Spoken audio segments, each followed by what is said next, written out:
I'm ready. Sure, sir. Just give me a couple of minutes to introduce.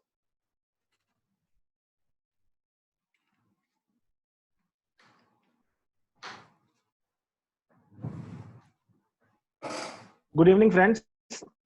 I'm your host, Sudhir Chandi. I'm a chartered accountant, an insolvency professional, and a registered valuer.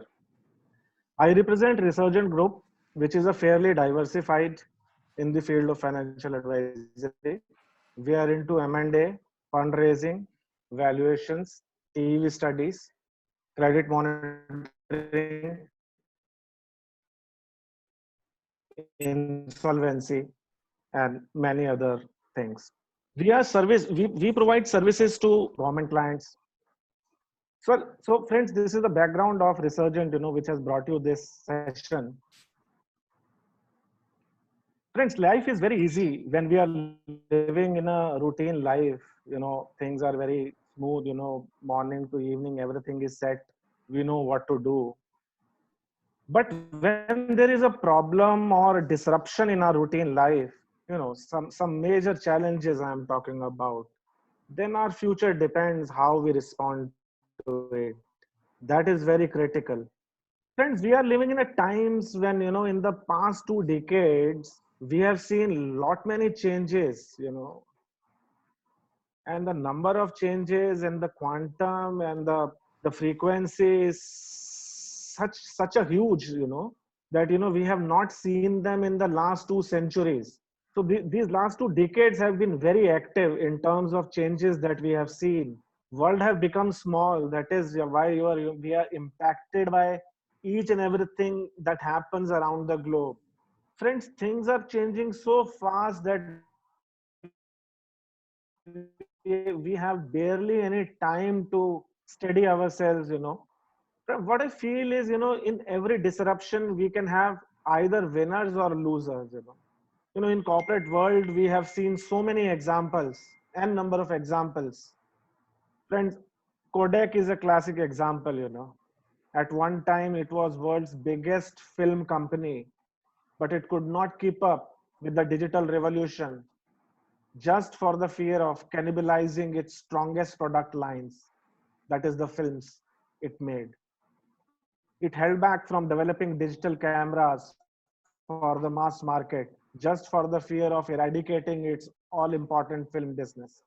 Then competitors such as Japanese firm Canon, they grasped this opportunity and they came out as a winner. Kodak was a loser. The present situation again poses a challenge which is unprecedented. And now it's up to us how we respond, how we come out of this. And who can be a better guide in such a scenario than Indian Army, whose life is always difficult. Even the peace times are difficult, I'm telling you. We feel that, army is living a luxurious life in peacetime. It is not the case. I know that. Friends, we are honored that we have with us Major General Neeraj Bali. He's a winner of Sena Medal. He's also founder of Leadscape Advisors, a consulting firm focused on disruption, organization, culture, and leadership. He is a certified life and leadership coach.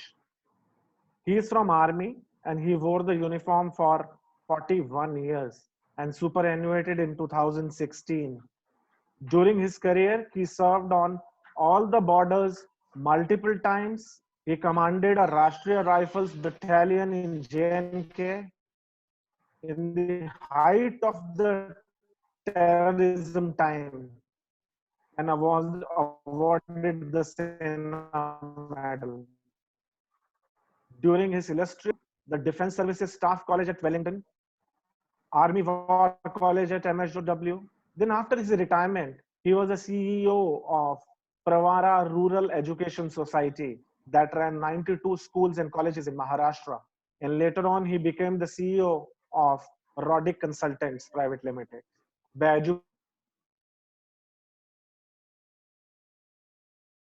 education, he is an MSc and MPhil in Defense Studies. He has attended the study program in USA. He also served Loseto Southern Africa as security advisors to the government.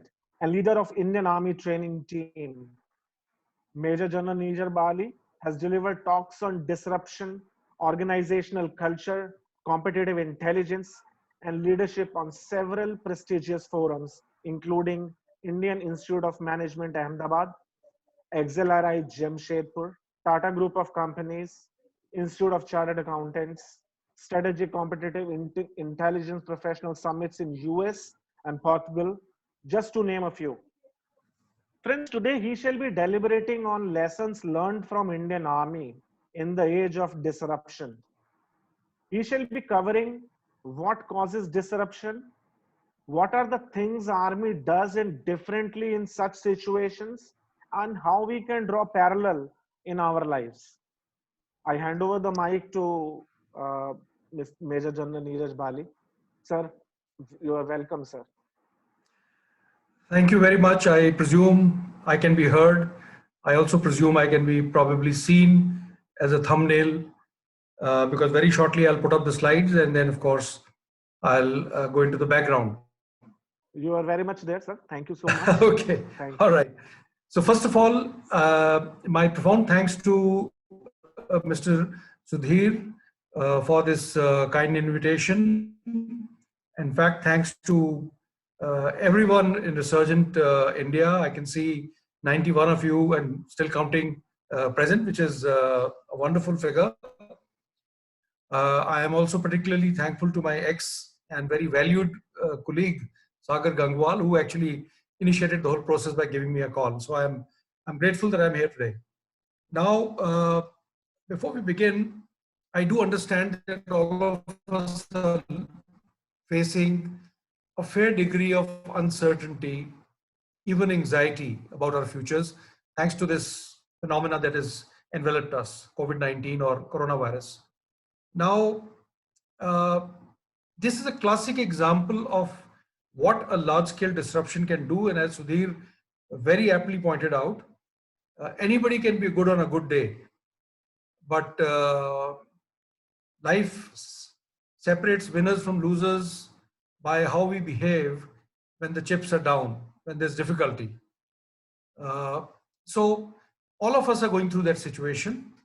I don't think anyone should presume that he has the answer to all the questions, even some of the questions.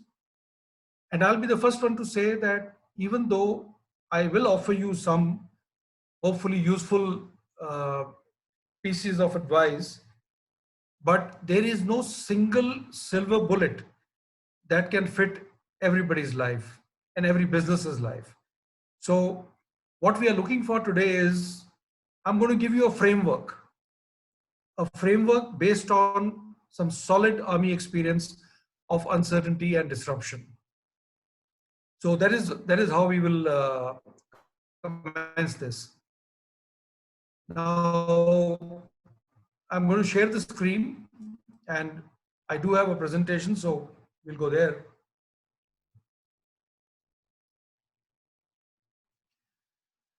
All right, so I am presuming.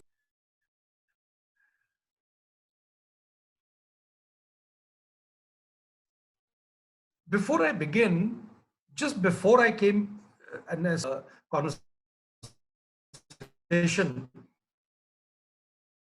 so this is a true story. It's the 4th of June, 1997.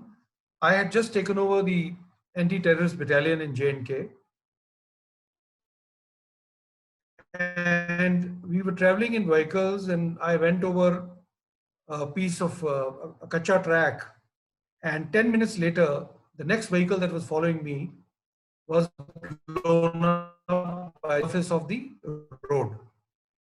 These were planted by the terrorists, and they were sitting in the jungles very nearby, a couple of 100 meters away on the slopes. And this whole explosion was triggered using a remote device. Now, there was so much explosive that the vehicle, it was a Jonga, it went up in the air above the eucalyptus trees because the vehicle following it saw. It took 2 tumbles in the air and it crashed against the road again, instantly killing 1 major and 2 of my Jawans. 1 young lieutenant is reduced to a mangled heap of steel. You can't recognize it. Now, we had gone past, so I heard the blast. We all heard the blast. We turned around, and then somebody gave us advice, don't go back in vehicles because there may be more explosives waiting for you. So we started running back. We were all carrying AK-47s. And there was an officer running by my side. He stopped me and said, he said, sir, you know, when you go into battle, when you're in a field area, you're not supposed to wear the red colored collared dogs that colonels and above wear. It's a very distinctive color, but you normally wear it in peace stations. So you're not supposed to wear it, and you're wearing it. And the moment we get to that place, the terrorists will probably spot you as the CO, and they'll knock you off, and then there'll be trouble. So I said, okay, I'll take them off. But I did not take them off immediately. And then we kept running, and we met a vehicle coming with casualties, people dead and injured. And there was still firing going on where the accident had taken place, where the incident had taken place. The militants were still trying to kill one odd person who was trapped. So as we were running to my left was a barber, a Fauji barber by the name of Rooplal. So Rooplal stopped me and said, can I have a word with you? And I said, sure, collar dogs is a very good advice. He said, साहब इसको पहनने में कोई बहादुरी नहीं है, आपको कोई गोली मार देगा फिर यहाँ और तमाशा हो जाएगा, तो आपको नहीं पहनना चाहिए. So I said, I've heard him and I'm going to do it. He said, नहीं, पर मेरी advice इतनी नहीं है. मेरी advice ये है कि अब इसको 3 महीने नहीं उतारना. It should not happen that the Jawans think that just because 3 people died, our CO and the officers have got shaken. So even if it means risking your life, please don't remove it for 3 months. I'm telling you this story. I was reminded of this, that, you know, if your processes are good, if your culture is good, if you're solid in what you do on peace stations, let me tell you, in the moment of greatest disruption, even a barber knows what is the best thing to do for a leader. It's an amazing time of my life when I realized that how far deep down in the army, right down to a barber, everybody understands what to do in a moment of uncertainty.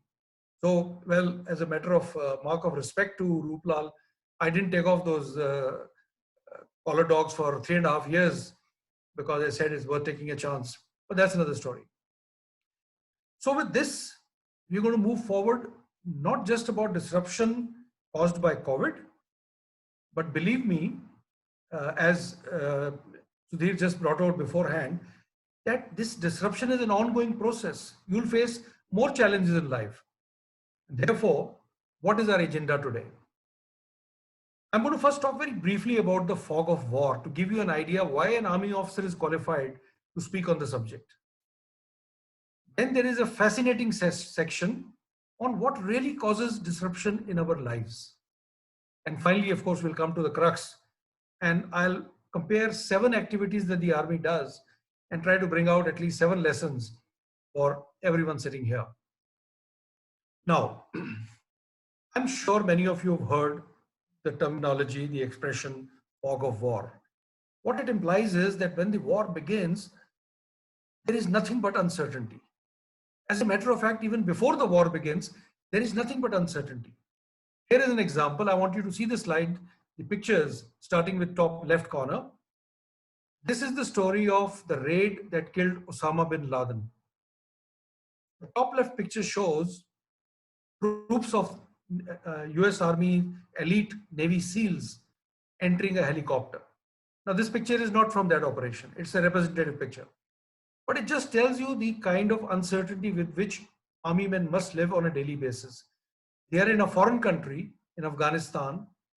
They have to go to Pakistan, and the helicopter has landed in the middle of nowhere in the valley on the stones. There is no helipad there.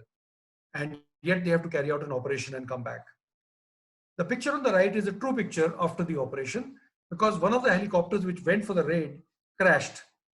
The tail hit the boundary wall because there was a strong downwind, and 2 people got injured. Fortunately, nobody got killed. But the US Army had a plan B. Please remember the word plan B, because we will come back to that. The third picture is of the same team which went to Afghanistan. Of course, the picture has been taken later on. And the fourth picture shows you some of the world's most powerful people, Obama, Hillary Clinton, Joe Biden, sitting there with complete anxiety on their faces. So this should tell you that you and I are not the only one facing uncertainties and anxieties in our life. We are not alone. Now, this operation, it took them 8 years to plan because information was scanty. The dress rehearsals were done somewhere in the US. The troops were not told till the last day where they were actually going. Just imagine the uncertainty. You are in a desert in USA and you actually have to attack somewhere in Pakistan. These Navy SEALs were flown in the middle of the night from Bagram to Jalalabad and Jalalabad to Abbottabad for the operation. There was no clarity if Osama will actually be found, will he surrender, will he fight, or will there be bunkers built under the house? There was no clarity. The Pakistan Army Intelligence School was located 2 kilometers away from the house. No one was sure how would they react. The Air Force had radars. They had F-16 aircraft. It was completely uncertain. What will happen if they shot down the helicopters? Even the state of the wind was uncertain, which led to the crash of a helicopter. And of course, it was conducted in pitch dark night. I want you to one day switch off all lights and try walking from one room to the other. And you get a good idea what uncertainty is when you go into another enemy territory. Now, they got Osama, and I'm going to give you two more quick examples. As Sudhir told you, I commanded a battalion in J&K. It is one of the most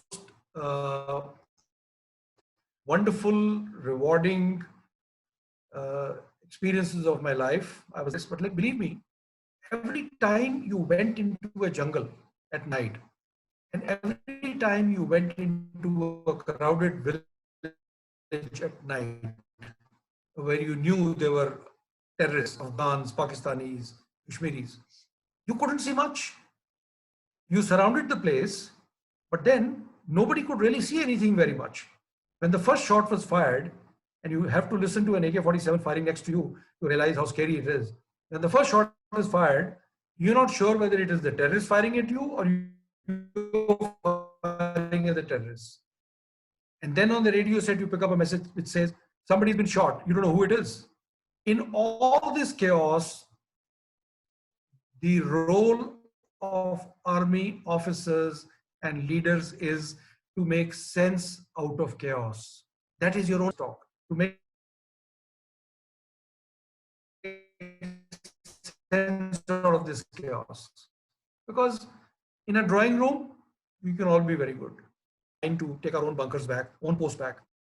So when this had to be done, the government wanted us to do it very quickly. We had no clue whether there were Pakistani soldiers sitting there, only the militants sitting there, how well armed were they, how well stocked were they, what would their reaction be when we went up in the daytime. And yet you had to deal with the uncertainty. Now the point I'm making is not that the army is doing a great job and we are very brave people. That's not my goal at all. My point is to tell you that the army has to prepare for this uncertainty, just as you have to prepare for the uncertainty that lies ahead. It is not a question of reacting the correct way the day something happens, that of course. But how do you prepare today? How would you act after COVID cloud has passed? That is the whole point. All right. I'm going to talk about 4 things quickly. These are not theoretical things. Please latch on to everything that I say. I'm going to go from the bottom to the top because that's the degree of difficulty. Let's start with technology. Now, it's a strange first slide to put up when you discuss technology. How does technology disrupt your lives? Mr. Sudhir has already mentioned the fine example of Kodak. What you're looking at on your screen is, of course, a Kirana shop. And we are all aware that India has got literally millions of Kirana shops. They are a permanent feature. No amount of big bazaars of the world have been able to replace it because Kirana shops sell goods in a small range and in a small depth. And people who come there just want to pick up a couple of things quickly. So if you want to buy half a kg of sugar and 2 packets of Britannia biscuit, as I have done as a child many times, you're not going to go to Big Bazaar, or you're not going to order online, because God knows they will not even supply it to you. And therefore, Kirana shops have remained outside the online shopping system, which is all very wonderful. But somebody sitting with a gun of technology in his hand has decided to change all that. And what is about to change is, I'm sure you've heard this several times over, Mr. Mukesh Ambani's Reliance has decided to digitize 5 million Indian Kirana stores by 2030. 2 lakh machines have already been supplied. How will this model work? The model will work that you will have an app on a Jio platform. You will ask for my requirement of half a kg of sugar and 2 packets of Britannia biscuit. It will automatically go to the nearest Kirana store, and that guy will tell his boy, pick up this, deliver it. If he doesn't have it, it automatically goes to the next Kirana store, which is mapped geographically. And as the stores of the Kirana store deplete, the Reliance central system ensures that they are again resupplied. Can you imagine that this technology exploitation, what it might do to the bigger retails? We already have the example of bookshops. In city after city after city, and I'm very fond of reading, I've seen bookshops close and converted into toy stores or converted into something else. So much so that even things that you have to buy after touch and feel, for example, clothes, for example, shoes, are today available online. So can you imagine the scale of this disruption? Therefore, the lesson for all of us is that those of us who scoff at technology, who say technology mera kaam nahi hai yaar, I'm an accountant, or I'm a CEO, or मैं तो technology मैं नहीं जानता, are going to meet the same fate as the previous generation did, or even my generation, many people did, who said, internet मेरे को नहीं पता. I'm good with what I know.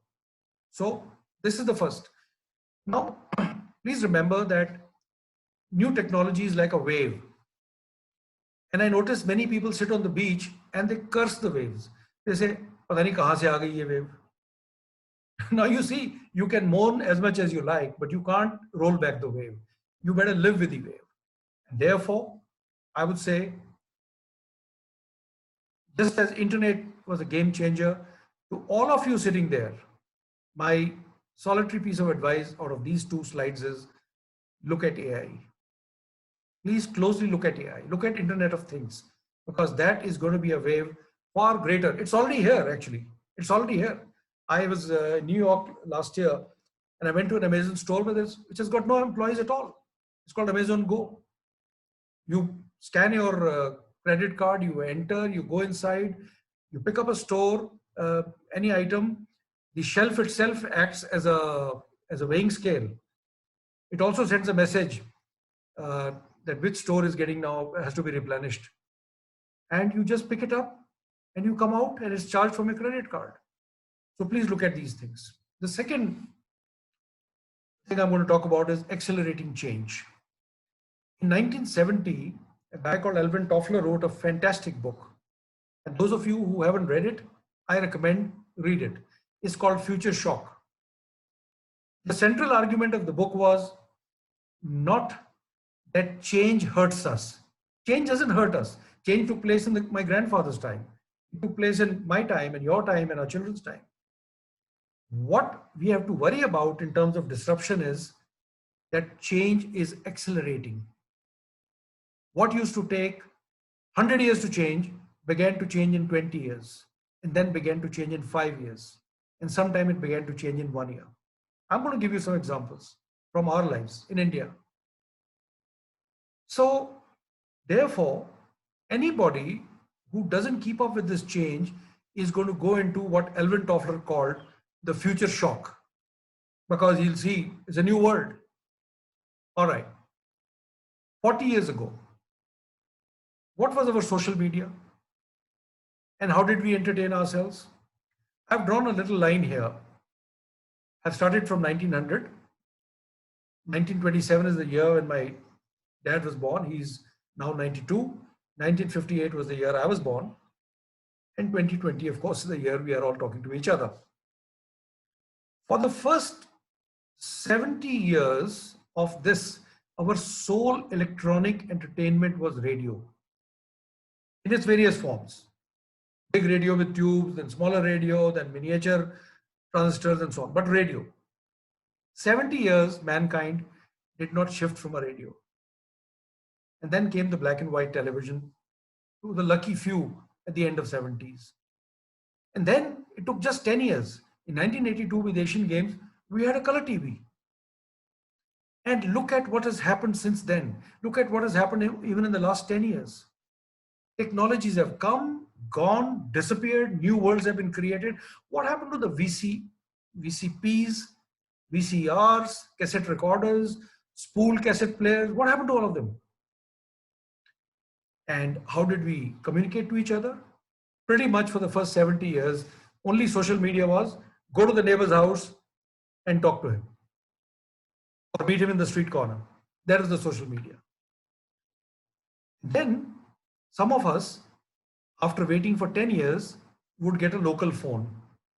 You could talk to somebody, you could dial up and talk to someone within the city. And then gradually, we started getting STD booths. Remember those yellow colored booths which were dotting the entire landscape of India? What happened to them? They came and they went because technology put every conceivable connection in your pocket. It disappeared again. Social media completely changed the scene. Today, theoretically, you can talk to anybody in the world. You can connect with President Obama if you want. I don't know whether he'll reply, but you can connect. Could anyone have imagined even 10, 15 years ago the magic that we are doing today with 100 of us sitting in our own homes, most of us hopefully in our pajamas and looking at each other and still talking to each other? We don't feel this change because it is happening in real time.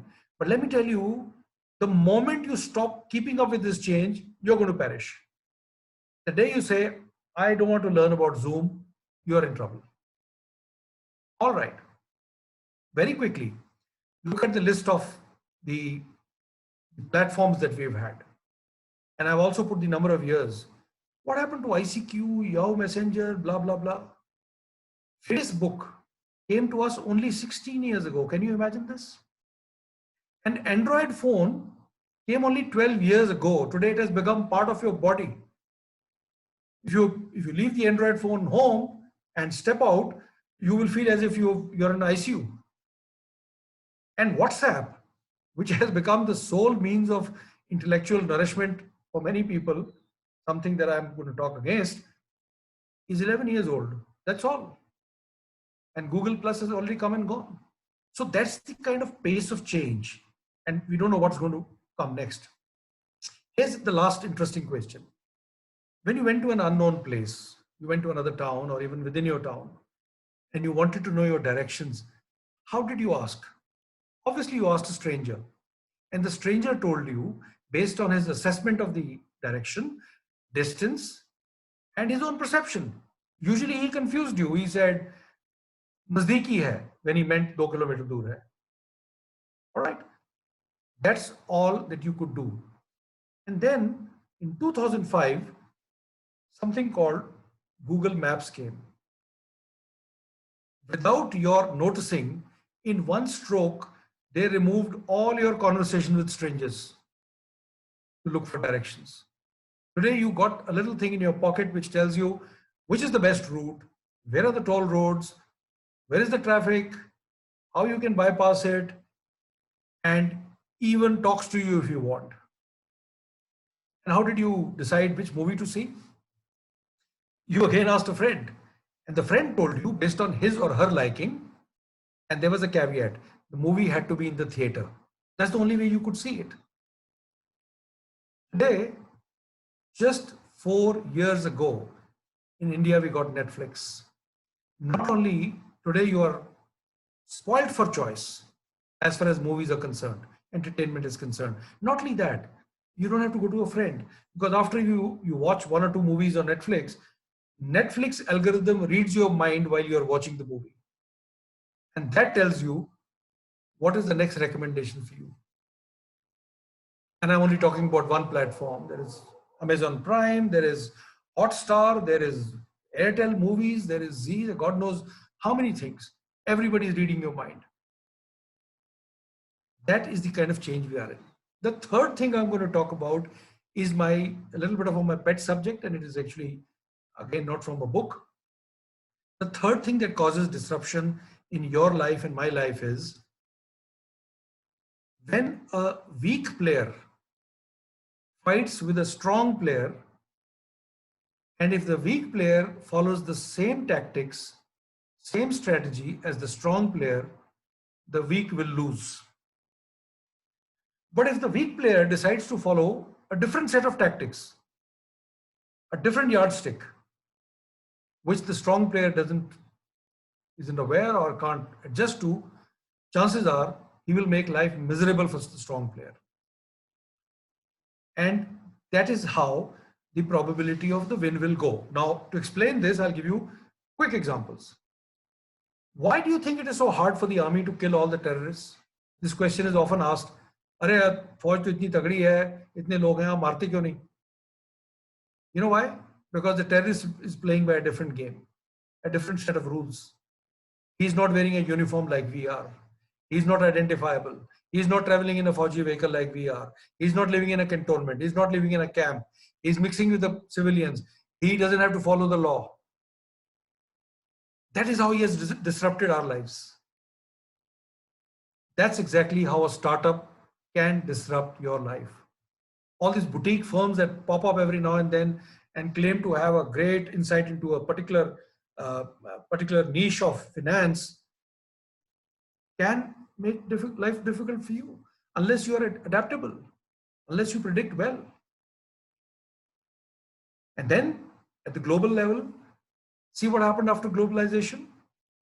The West thought that globalization will be the answer to the shrinking markets of the world. They will be able to sell to all of us. What they didn't understand is that in this asymmetric warfare, the developing countries are not going to follow the same rules as the West. We're not going to pay our workers $15 an hour. We're not going to worry about environmental concerns. We're not worried about good infrastructure. God knows, if you look at the example of textile factories in Bangladesh, we are not even worried about the safety very much.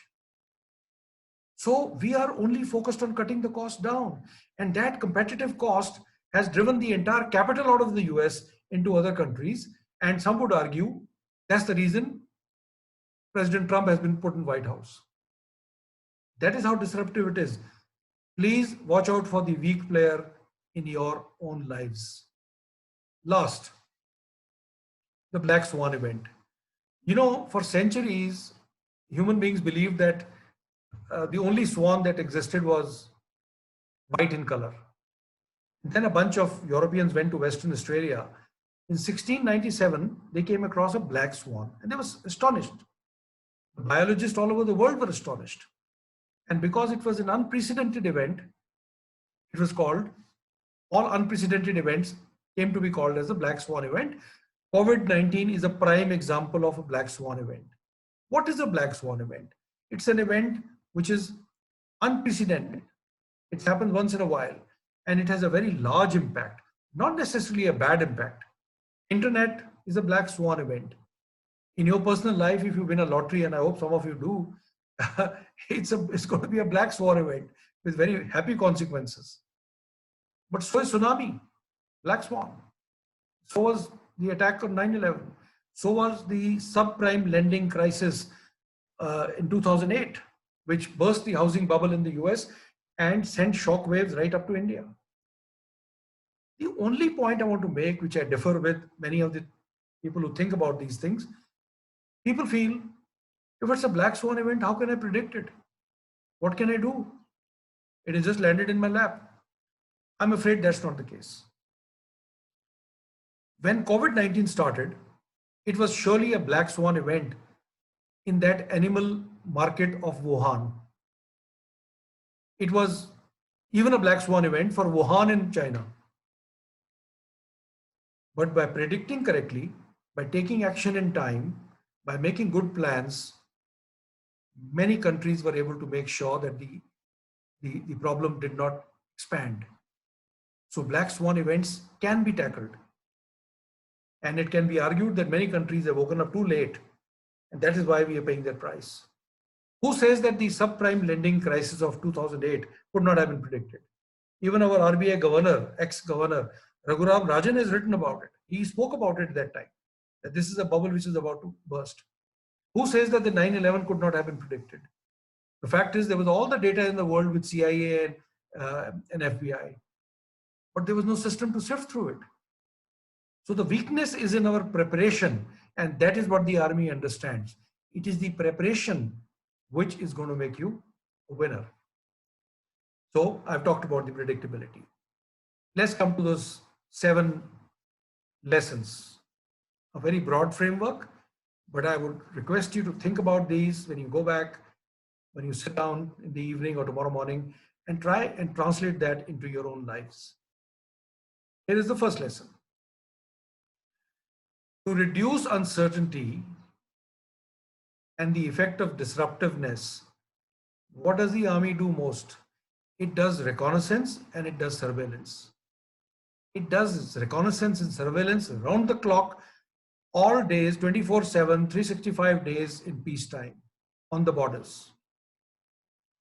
We use our eyes, we patrol, we use infrared, we use thermal imaging, we use drones, we use satellite pictures, and we use pictures taken by aircraft. What am I hinting at? What is it that you should be doing? Right now, instead of sitting down on that sofa set and looking at television and wondering what your life is going to be, please sit down and start looking for the threat that might come. And I'm going to qualify this. It's not just the threat of money. We are such a large country with such a large population, chances are no one is going to go out of job forever. That won't happen. But only threat you face in life, and I will talk about it in a minute. But more importantly, the army does all this to look for opportunities. This is a great time to look for opportunities to succeed, to win. There are many, many areas which are going to open up. There are many new things which will happen in the industry. An industry like yours is not going to falter. Anyone who's looking at online, including online education, may be sitting on a gold mine. There would be many more such opportunities. Maybe you wanted to be an entrepreneur all your life, and you're looking at this now as a good opportunity to start making lessons and uploading them on Udemy if you have a skill. Look at the opportunity we are exploiting. If COVID hadn't come, you would probably be attending a seminar like that once in 2 months.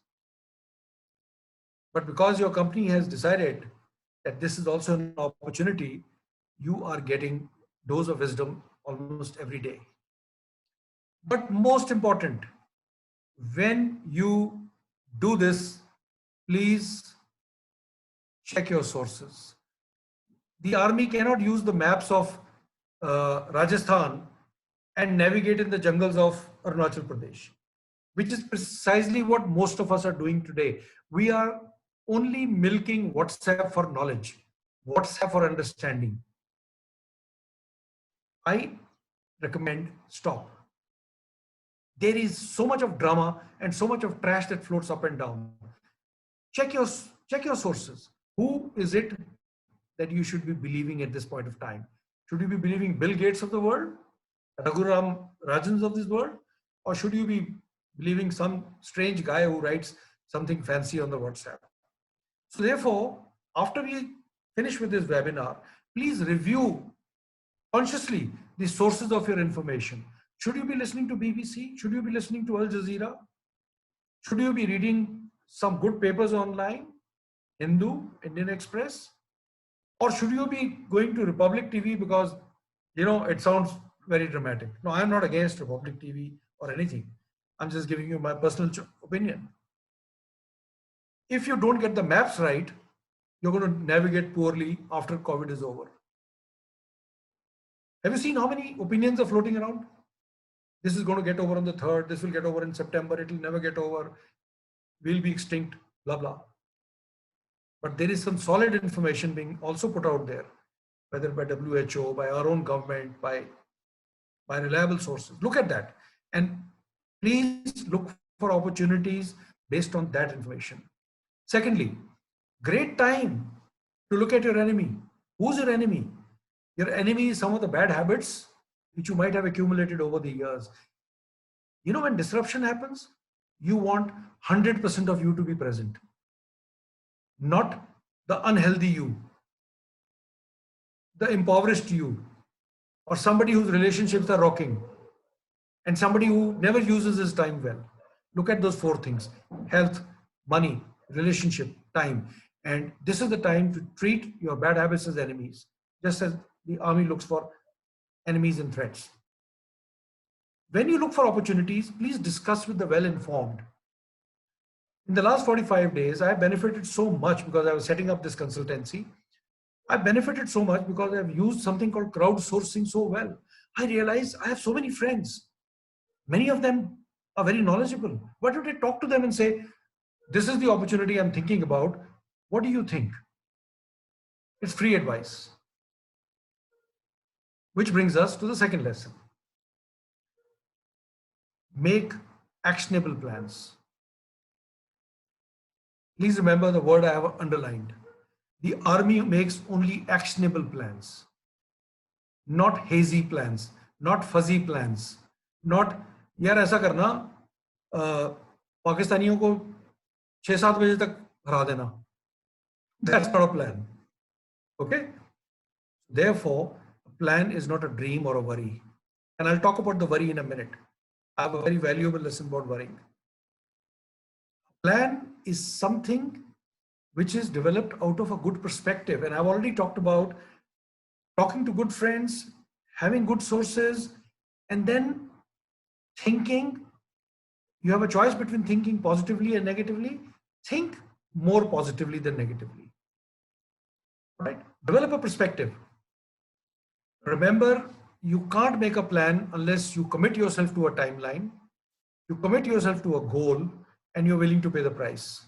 You can't say, after COVID is over, I'm going to get rich. You know that's not a plan. All right. How much are you going to slog for it? Are you willing to shift your town? Are you willing to go somewhere else and suffer for a while? What are you going to do? Make a plan. You might say, well, I may make a plan, but it may not work out. Sure. But you have a framework, don't you? So therefore, the first goal is, first thing you do what the army does, list your goals with clarity and honesty. I don't think many of us even sit down to write this down. What is with clarity? What is my goal? Then resolve that I am willing to pay a price for this. If the goal is to become whatever rich, then this is the cost I'm going to pay for it. If the goal is to become healthy, this is I'm willing to cut out of these habits.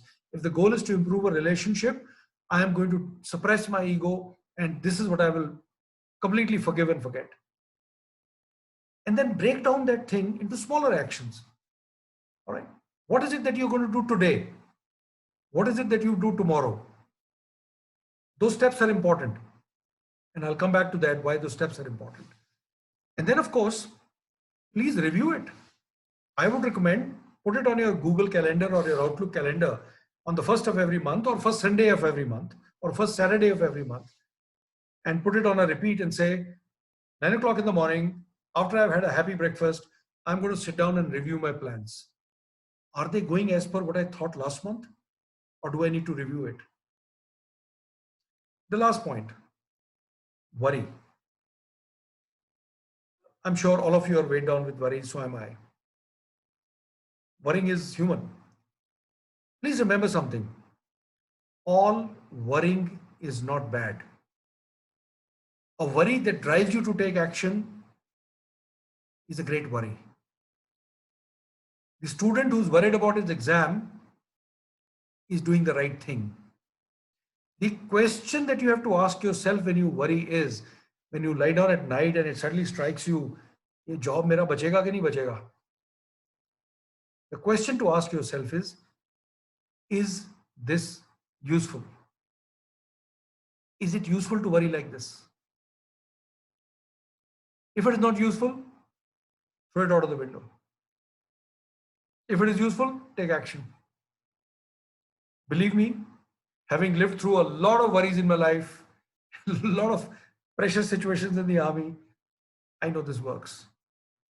Third, provide for contingencies. Remember I spoke about plan A and plan B. The army is very good at it. The army always makes plan A, plan B, and plan C. You will laugh at it. We even have a contingency plan during our dinners. If it rains, we have an exact set of things lined up somewhere else. So there is a contingency plan. How many of us make contingency plans? What if after COVID, this doesn't work out? What is your plan B? I recommend that you make 3 plans. Don't go beyond C, because if you make too many plans, you will get confused. But do have more than one plan. Secondly, do not simply sit down and write points when you make a contingency plan. You know what the army does? We visualize scenarios like a movie. We visualize that when we are climbing up that hill and the fire is coming from here, this is how it is going to work out. Visualizing is a very powerful tool. Visualize your future. Think, after COVID, if I moved to Saharanpur, how will it be? Where will I live? How will it be? How will it impact my family? How will it work out? Okay, I don't know anyone in Saharanpur, I just said it. Okay, but visualize all scenarios. And believe me, the more you visualize, the more you will internalize it. The more it becomes easier to take steps. Thirdly, don't make plans for the heck of it. In the army, if you make 3 plans, all 3 have to be equally sound. All have to be equally good.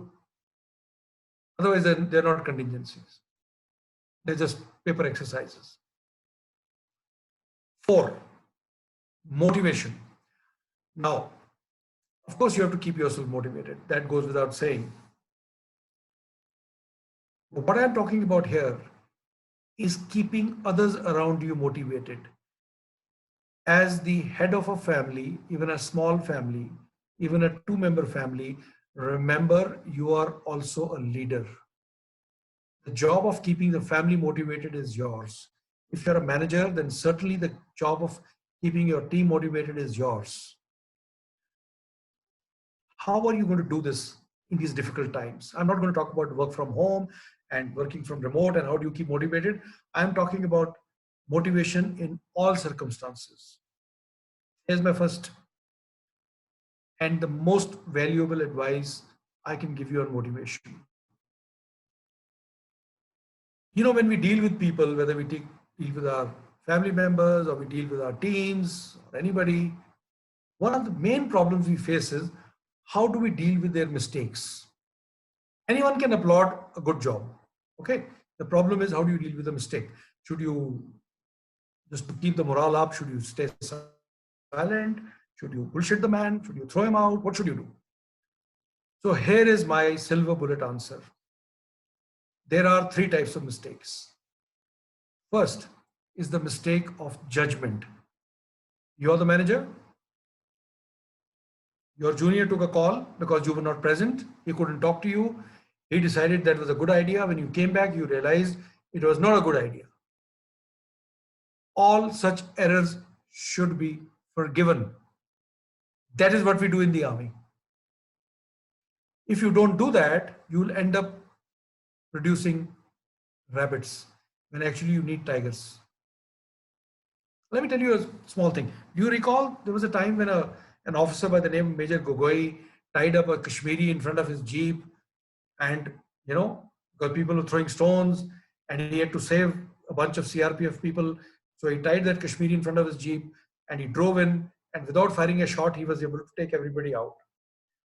The entire country erupted. Many politicians said, "Dekho, Fauj is not treating Kashmiris well.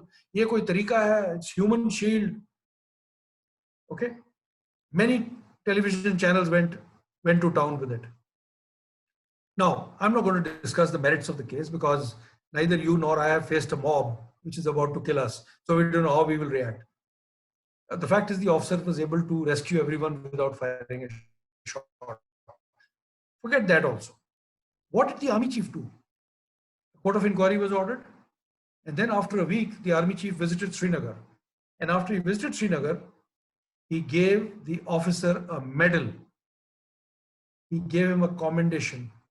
And again, the media went to town. They said, "What is this chief doing? Why is he, what sort of signal is he sending that you can violate human rights?" No, we don't care. We are sending a signal to our own people that if you make an error of judgment, we are going to forgive you. We appreciate initiative. We appreciate proactiveness. We appreciate competitiveness. Otherwise, how the hell do you think we're going to beat Pakistan? Remember that lesson. Error of judgment is to be forgiven.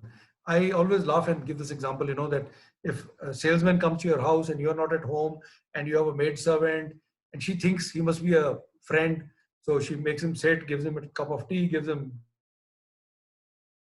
biscuits, and you land up home and you realize, she's feeding a guy whom you don't even know. But it is what? It's an error of judgment. So smart thing is later on to tell her, listen, he was not a friend. थोड़ा सा ध्यान से. Bad thing is to tell her, ये पैसे पेड़ों पे उगते हैं, तुम्हारा दिमाग खराब है. You know what will happen? You do that, next time when your chacha comes home, even he won't get tea till you say so. So take your pick. The second is the error of omission, of laziness. That's maximum errors. Such people have to be dealt with. You have to warn them, issue them a memo. If they still don't improve, you have to chuck them out. But there's a third error of intention. I intentionally do something wrong. Never spare such people. That is how you build your organization, and that's how you build your team. The second thing is, please be a little generous with praise and generous with communication. When war breaks out, when we have operation, we are forever communicating with our troops, forever telling them what is happening, what is the picture. And empathize with the people you are with. They also have problems. Appreciation is such a small and such a powerful tool. All you have to do is walk past a guy, walk past your son, tap him slightly on the shoulder and say, "तू बड़ी कमाल के काम करता है, मैं तो impress हो गया." And watch him grow. In the time of disruption, that should be a good tool, not as a manipulation, but as a genuine praise. Finally, do you know, there's nobody here in the world who's not scared of dying. No army officer, no army Jawan is not scared of dying. Okay? As a matter of fact, when the firing starts, when the blasts are going on, I've been in a town where 5 grenades went off. It's awful. You feel shaken. But you know what your job is? You got to act brave. You actually have to put a front. So today, when you deal with your family, when you deal with your team, please act brave. Don't paint dark pictures. Don't scare the hell out of them. And always, always, always lead with example, just as I gave you the example of that barber, Roop Lal.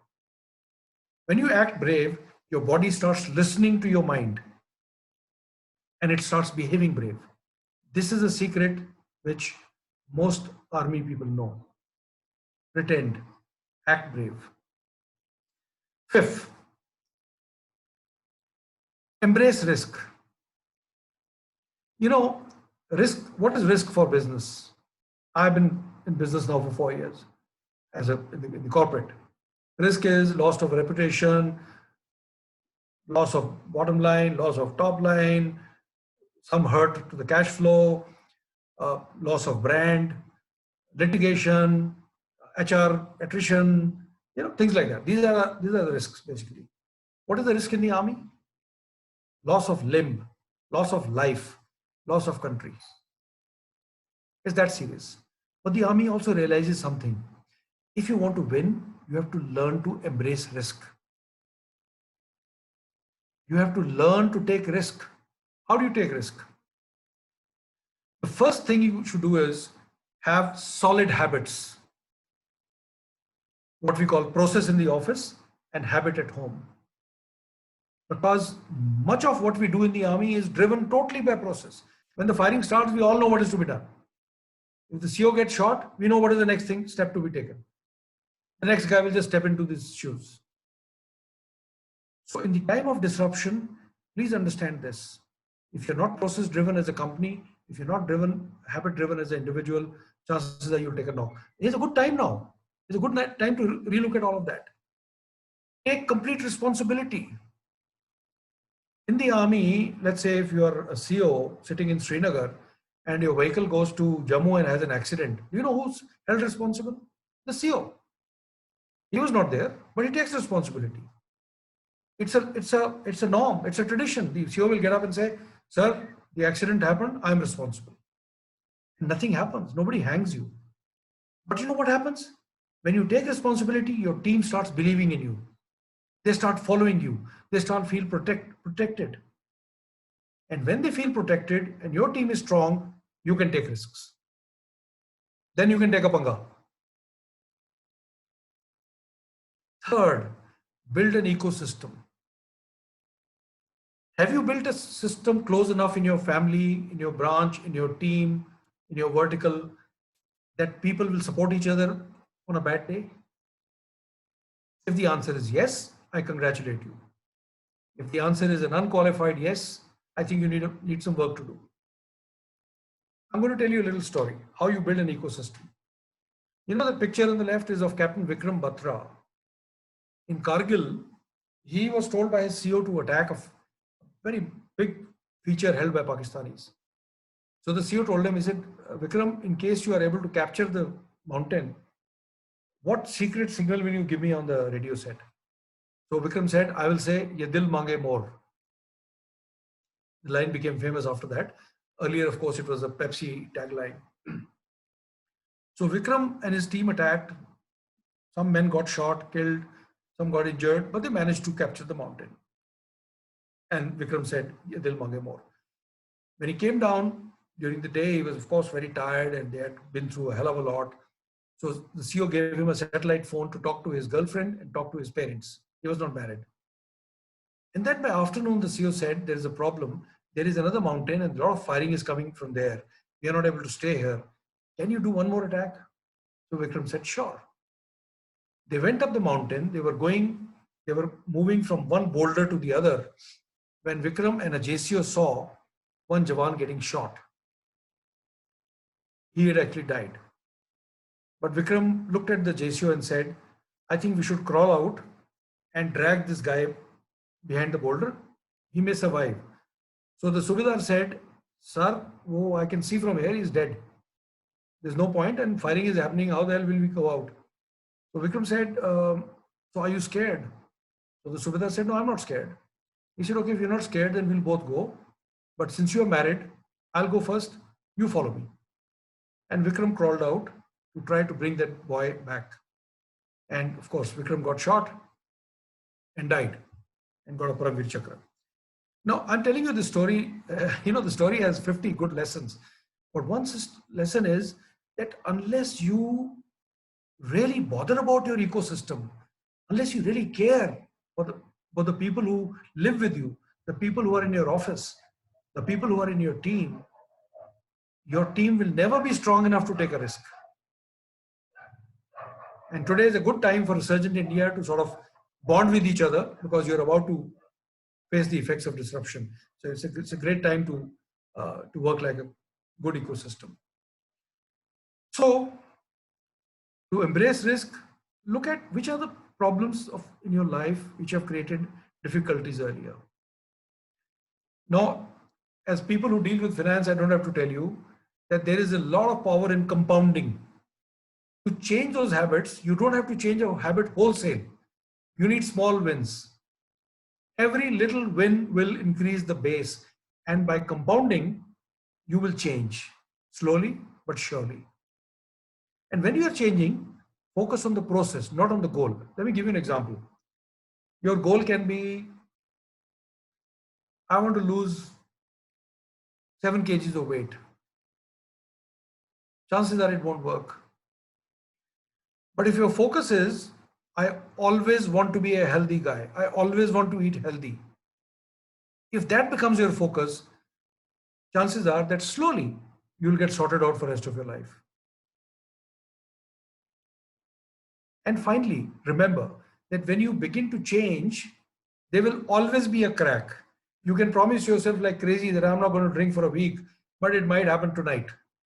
And then tomorrow you say, अभी तो गड़बड़ हो ही गई है, क्या फर्क पड़ता है, अभी 4 पराठे भी खा लेता हूँ और फिर दोबारा शाम को ड्रिंक भी कर लेता हूँ. No, don't let a crack develop into a crash. Cracks are human. Every army takes a knock. That doesn't mean you develop it into a rout. My second last lesson is about building your defenses. The army is always building the defenses. We have a saying, defenses are never complete. We make a bunker, we keep improving it, we keep putting, boris of cement on it, we keep making it strong. So should you. So the first thing, which has been the theme of my talk almost from the beginning, here's a good time to prepare. And even in future, prepare for the future. What should you prepare? Improve your communication skills, improve your soft skills, improve your bias towards technology, improve your understanding of the numbers, improve your understanding of the big picture, whether it's economy or governance. Prepare. Then when the disruption happens, you're going to be ready for it. Secondly, the army has a very funny term called light dogo. It means when you're faced with an enemy, when you're faced with disruption, sometimes it's a smart idea to just lie very quietly, very still, make no movement, make no noise. In your life, it means is conserve. It's a great time to latch on to habits of frugality. Already, COVID has taught us this. Many of my compatriots are discovering that actually we could live with very little money because we are only buying what is really necessary now. Don't let go of this habit. Conserve. Lie dogo. The third is a very important lesson, which I think only the army does. You must have reserves.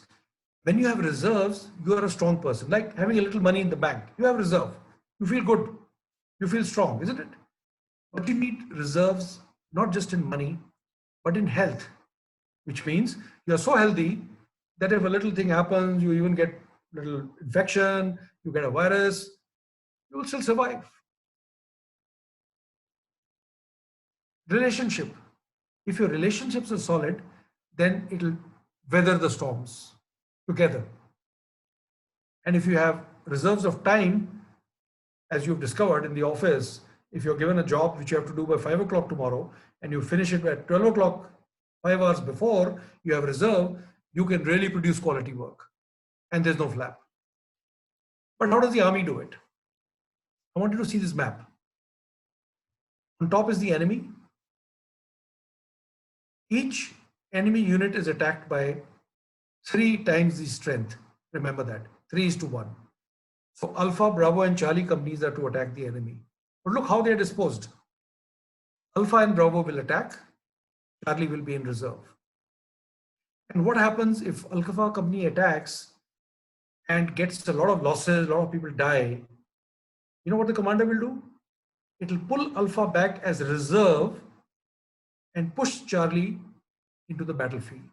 Something like this. The lesson for you is, it's not enough that you have some money in the bank today. You have to perpetually think of you have to keep recreating your health, recreating your relationships. You must always have reserves. And that is an important lesson, which brings us to the last point. I'm going to just share 3 things which all soldiers, I think, know. At least the ones who have fought battles, they all know. They may inspire you. The first lesson we know is that your fears are the biggest liars. All the worrying you're doing right now is never going to come true. Look back at your life. Which worry came true? How many times have you had sleepless nights? You worried about your business, worried about your work, worried about your family, worried about money. What happened in the end? Your fears are the biggest liars. Your fears don't come true. Something else might happen, like COVID happened, nobody knew, but your fears, so please perish those fears today. Second, when you sit down to make your list of threats and opportunities, when you make your actionable plan, when you make your contingency plan, please mentally accept the worst and then improve on it. Human mind is a very powerful tool. Once you mentally accept that, okay, this can happen to me, the worst can happen, then all you have to do is improve on it. I don't want to make it very personal, but I want to tell you something which probably Sagar knows. In the last month of 2018, from being a perfectly healthy, fine man who never wanted to go to a hospital, I suddenly contracted a disease which kills 99% people. It's called septicemia. For the first 4 days, we couldn't diagnose it. By the time I reached the hospital, it was almost too late. It was probably a matter of touch and go, a couple of hours. My family was told for the first 10 days that it's touch and go. I was in the ICU for 28 days. I went through ventilator. I went through dialysis. They had to cut open my chest to remove an infected fluid from my heart, top of the heart. I had more pipes coming out of my body than I've seen anywhere else in the life. And then I was told, once you come out of the hospital after 50 days, you'll probably not be able to walk properly for at least 6 months. Here I am. You accept the worst and you improve on it. And your fears are the biggest liars. I walked in 1 month. Maybe my parents were good enough to give me those reserves that I talked about. I rejoined work in 3 months. I participated it and completed in Sagar's previous company, a tiny little mini half marathon. I completed my life coaching and leadership certifications. And here I am raising a company. So life is not over till life is over. Please remember, you only die once. There's very little point dying every day. And when you're dead anyway. So therefore, look at the picture on the left. If life serves you a broken egg, you know what to do. Make an omelette. Make an omelette and improve. Well, this was the large framework I wanted to share with you. As I said, it's just a framework. You will need to translate that into your own personal lives. And I hope some of you will find some of this useful, some of this inspiring. And if that happens, I would have met my goal. Finally, look at the good that the disruption has done. Haven't we all picked up some good habits? We are actually talking to our families now. We are not coming home dead tired, slumping into the sofa set and thinking life is over. We are spending far less money. Let's celebrate that. Let's latch on to some of those habits once the cloud of COVID has passed. I thank you very much. If there are any questions, I'll be more than happy to take them. And I'm going to stop sharing the screen now. Really inspiring, and I'm kind of short of words and really speechless. We all civilians, had the greatest of respects to institution of army. That is for sure, even more than the Supreme Courts or the justice system, we always. Sir, I'm getting slightly emotional, please. What I could never imagine, there was always a wall between civilians and, armed forces people. We always thought, both are living in different worlds, They are angels to us, there is no doubt about it, right? But we always thought they are living in a different world. But what I could make out today, there are so many things, which the armed forces are doing, and that is why they have earned so much of respect. And if we can replicate those things in our life, be it personal or corporate life or the business life, we can also, have the same kind of respect. Sir, I'm pretty sure, this is the lesson I've got from today's session that we can also get the same kind of respect in the corporate world, sir? I'll just, make the session open, please, sir. If any one of you have any questions, please go ahead, type in the Q&A session or in the chat box. I'll take questions one by one. We'll be sharing the link to this session. Of course, it will be uploaded on YouTube. So I know, it's such an interesting session. Even I would like to go again to watch it, though I have noted certain points, but again, it's worth going through again and again. The kind of lessons you have taught us today really make sense in our daily lives, in our personal lives, in our corporate life, for sure, sir. That is for sure. Just one question I had, sir. Since we are not getting enough questions, I'll ask you one question. Sure. You talked about plan B and plan C, so couple of plans or 3 plans, maybe 4. Sir, in corporate world also, sir, there is a cost involved in making different plans. And there is always a probability of, a particular plan, right?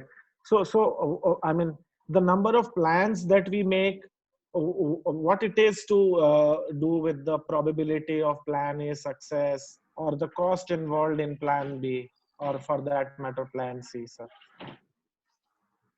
Sure. So this is a great question. See, uh, a plan till the time the plan is put into action. But this disruption has taught us that these plans, even though are going to cost us, are necessary for times like this. I'll give you an example. Look at the disruption of supply chain of all the big players. Everybody's now thinking that, as everybody understands, that in supply chain, one of the greatest mistakes you can commit is by having a single source. So you must have multiple sources. That's different plans. Look at it at the national level. I was reading an article only yesterday, I think it was in Forbes, and somebody said our only plan was to source things from China. Now, if they had to make a plan to source from India also and from some other country also, obviously these things have a cost. Secondly, the days of insisting on a lean inventory may be over. Today, when gradually the economy starts opening up and there's a great rush for demand, the manufacturing won't pick up immediately because you still have to have the people coming back, the labor traveling all the way back from Bihar or UP or wherever, and then factories slowly getting into motion. So if there was enough in the warehouse, the supply chain could have been maintained by the big players. But the fact is, we are so wedded to the idea of lean inventories. Now, do I have an answer here? No. No. Is this a good answer? No, I know that.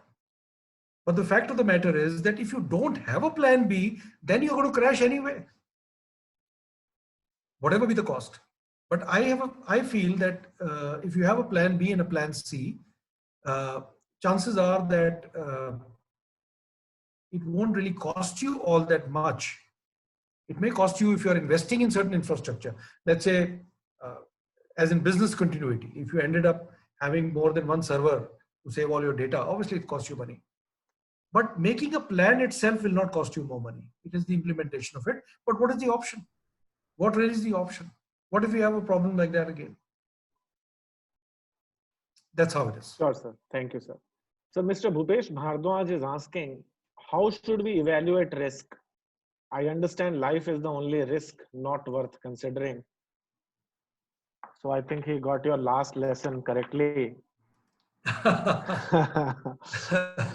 But how to evaluate risk? This is what he's asking.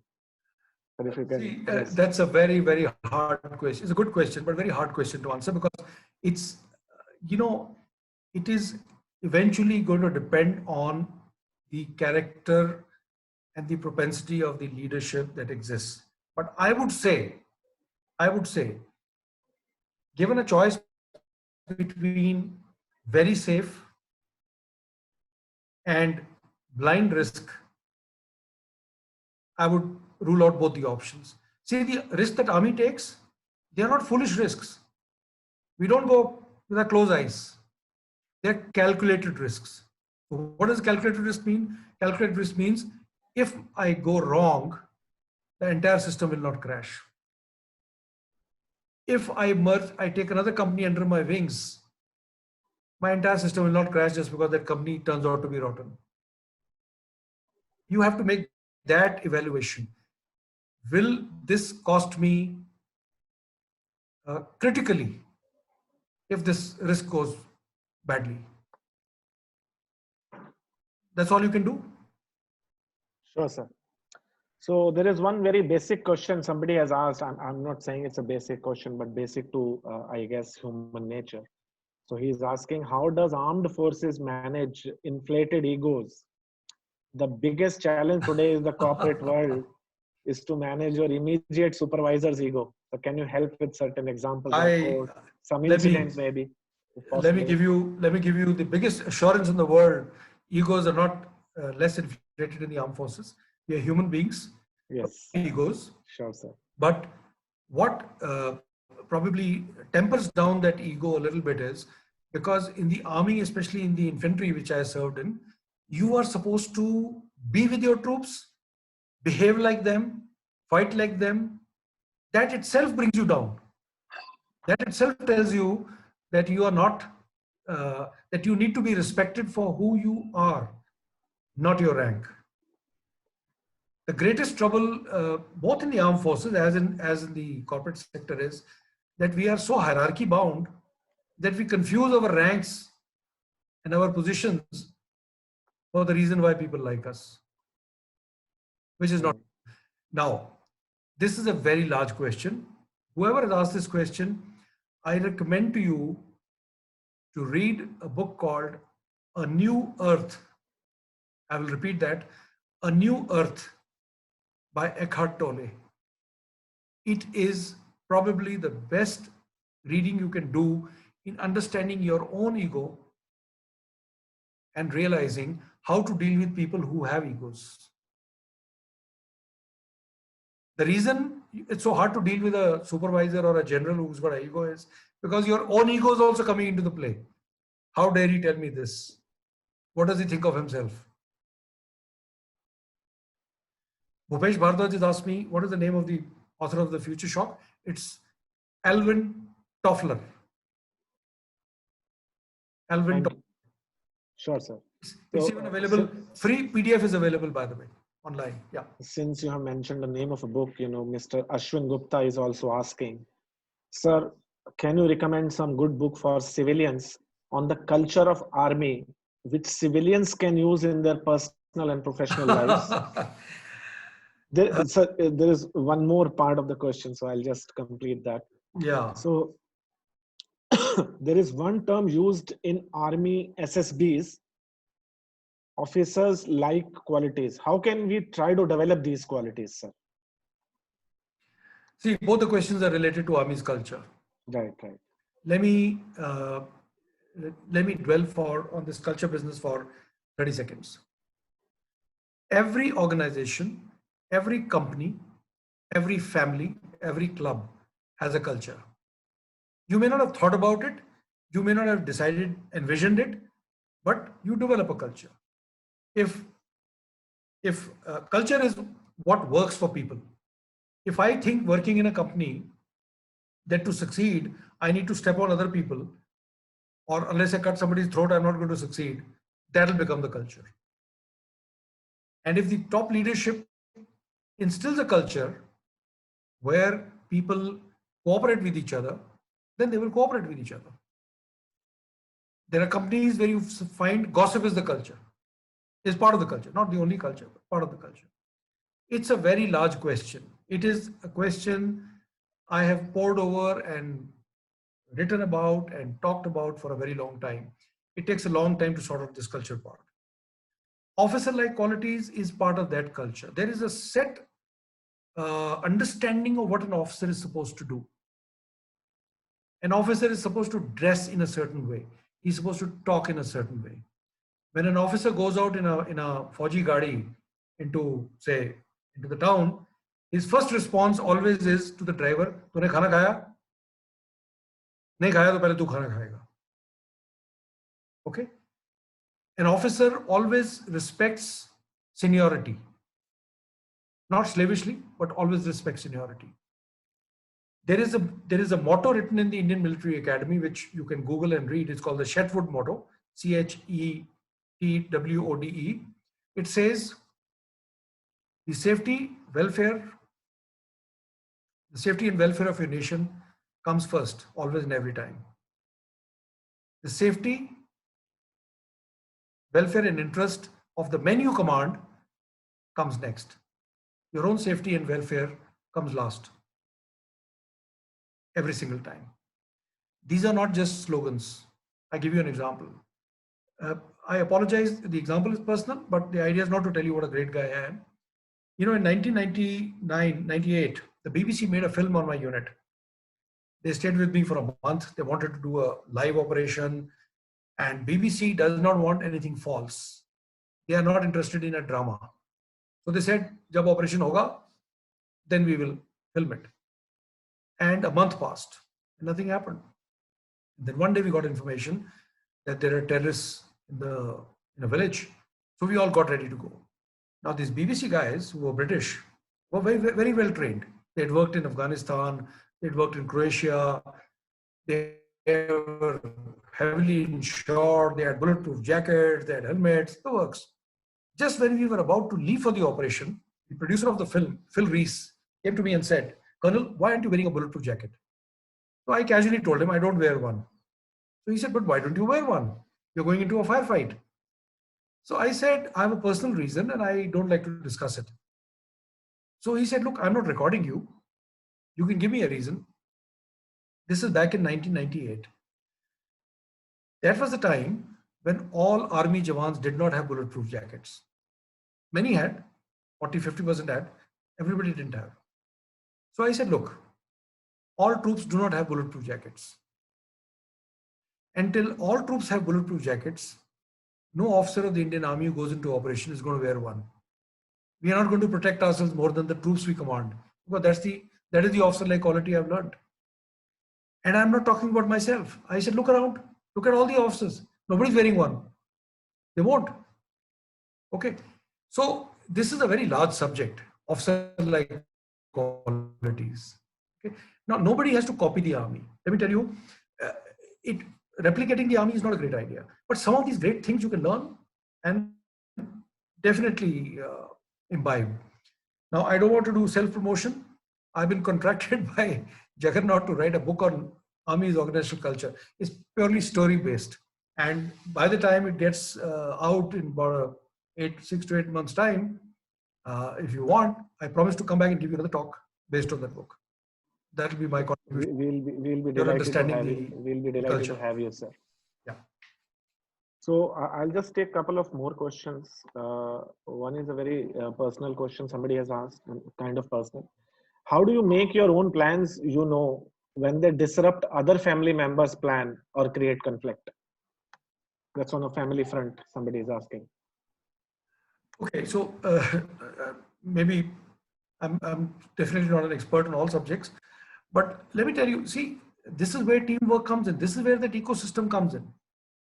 One of the lessons I learned when I was sick in the hospital is we don't pay enough attention to the real things of life.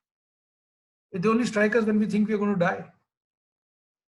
Paying attention to family is one of them. I wouldn't have survived if my family, my wife and my children hadn't backed me up. So this is the time. The reason there will be a conflict is because everybody is not on the same page. Or maybe you're not on the same page as the rest of the family. So I think there is no simple answer to this other than developing enough trust where people know that what you are deciding is actually good for everybody. Somebody asked me the name of the heading I mentioned. I think it is Saravanan. It is Chetwode, Chetwode. And the author of New Earth, Bhupesh Bhardwaj, is Eckhart Tolle, Eckhart, Eckhart Tolle, Tolle. Right, sir. So we have one more question, and it says, COVID-19 made us habitual of work from home and enjoyed number of benefits with respect to relationship, health, spending less money. And after say 40-50 days, we are going to join the office back. So all good things might end. So they are calling these times as good times. Okay. So how to ensure that good things stay with us?